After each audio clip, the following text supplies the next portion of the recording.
Sa masukal na bahaging ito ng Argao, Cebu, may isang lola na buwis buhay na umaakyat ng bundok.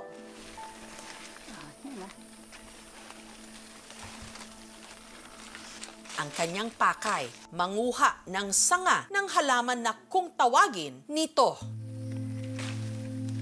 Ito ang gagamitin niyang material sa itinitinda niyang basket. Raman kau gani, di mo mahadlo ko. Mamay amuna andan ako. Horo sara, layo kay ko lasog na sa Ethiopia. Maputik at madulas ang daan, lalo't nag-uulan itong mga nakaraang araw.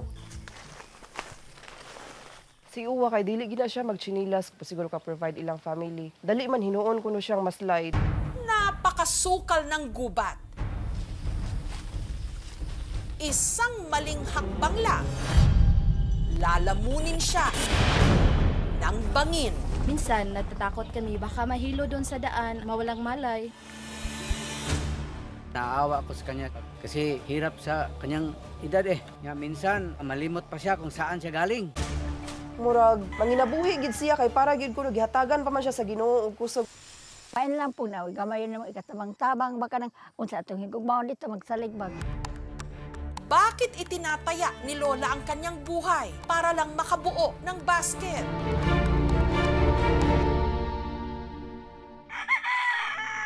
Ang matanda nakatira sa barangay Alambihud. Siya ang 88 anyos ng si Lola o Owa Minay. Kasama niya rito ang nakababata niyang mga kapatid, sina Inday Liling na 82 anyos at ang kanilang bunso, si Manoy Guillermo na 81 anyos naman. Kapwa tumandang dalaga sina Owa Minay at Inday Liling. Habang si Manoy Guillermo hiwalay sa asawa. Silang tulo kay suod jud kayo na sila kay sikat silang pagkabata, wala man gina sila nagkabulag. Ang katuwang ng tatlong matanda ang apo nila sa pinsan at pamilyado na ring si Cleofe na nakatira sa tabi ng kanilang bahay. Every time nga maglain ilang lawas, ako sila nga tambalan, kanarag mga herbal, ako tig-ilis og diaper di Inday Liling. Si Inday Liling, bedridden dahil sa pinsala sa balakang matapos itong masuwag ng kalabaw. Habang si Manoy Guillermo halos nabibingi na. Sa kanilang tatlo, kahit pa pinapalabo na ng katarata ang kanyang mga mata, si Owa Minay pa rin daw ang pinakamalakas. Kaya siya ang naaatasang umakyat ng bundok. Kung ako buhi pag makalihok, manglalagi ko. Matapos mag-almusal, kinuha na ni Owa Minay ang kanyang panabas o sanggot. Ako lang gusto mag-ampo sa Ginoo. Ako mataklap ka patagay po ko kaya po gamay.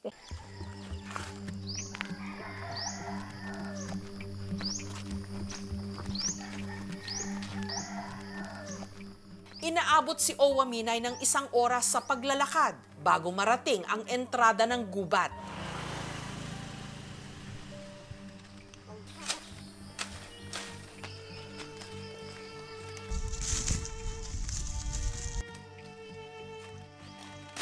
Three times a week, nanguha si Uwa Minay og nito para ilaha nga lalahon, di ikuha nila glala, ila ibaligya, para usa sa mga source of income nila para makapalit sila og bugas, sula, sama sa mga isda, bulad, ginamos. Sa sukal ng gubat, may pagkakataon daw na nakainkwentro si Owa Minay ng makamandag na ahas. Nakuha lang, palayo lang, di ba na dito, ni tatay pa, muka, tuklong ta, basta. Dili pun matawo, makanili ko bakos sa kahoy, usa pa ta.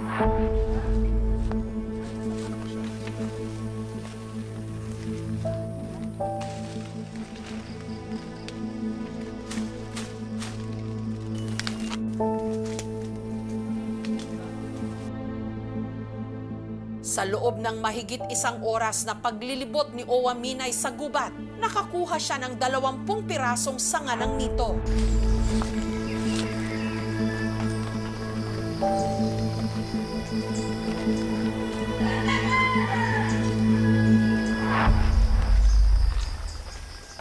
Ang natirang biskwit mula sa kanyang almusal, kinain niya muna. Wala kalabas ni para sa Kalimutan ko. Ay, wala na. Para makaipon uli ng lakas, pababa.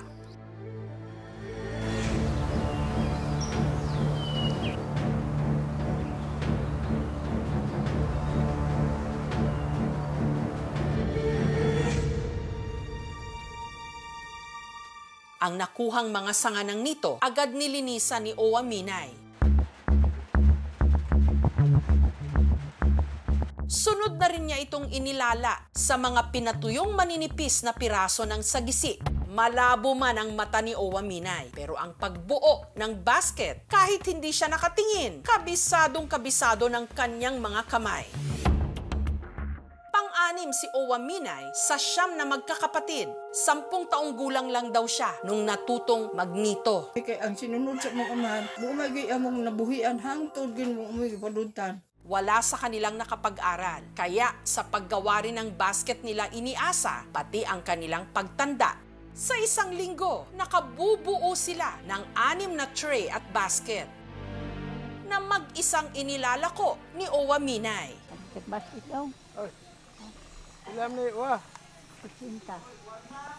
Naibibenta niya ito sa halagang 50 hanggang 200 piso, depende sa sukat. Ligon ni siya, unya kasudlan og mga sula dili makaon og iring. Kada buwan, maswerte na raw kung kumita sila ng 2,000 piso. Kung nila Sir Luoy, kaayo ilang kahintang, labi na nga, inana, dili na gid unta, kinahanglan siya manginabuhi tungod sa iyang edad. Unya, kinahanglan pa jud kay, maikog ba siya nga, permira sila hatagan. Pain lang po na, gamay na ikatabang-tabang, baka nang unsa itong higugmaon dito, magsaligbag. Gusto ng matatanda na magkaroon ng kabuluhan ng kailang pagtanda at hindi magipabigat sa kanilang mga kapamilya. Maaari sila magtrabaho hanggang gusto nila but with limitations.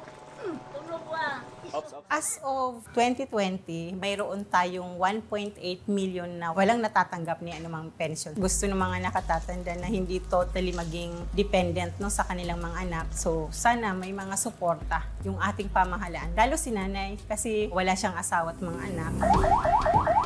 Nito lang Biyernes, sinamahan ng aming team sina Owa Minay, Inday Liling at Manoy Guillermo na magpa-check up sa mga doktor. Si Nanay Indeling, mataas talaga yung BP niya, 150/90. Delikado yun pag hindi natin na-control. Kung si tatay may naramdaman na parang cough, when it comes to aging na, meron talaga yung magka-diminish yung hearing natin. Para malaman natin yung mga underlying conditions, kailangan talaga na ipa-undergo natin ang mga comprehensive tests.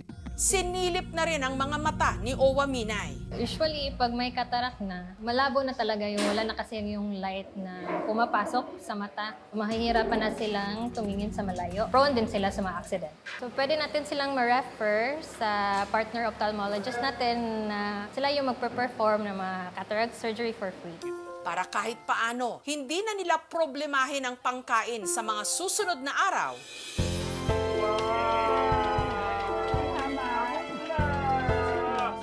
Binigyan sila ng aming team ng grocery items. Wala na mo damha nga kini na moabot ka na mo ang tanang mga grasya ang ihatag ninyo kanako. Ay! Salamat ako. Wala mo damha nga nabutan ka na mga butang nga ka. Salamat! Kanilang tanan.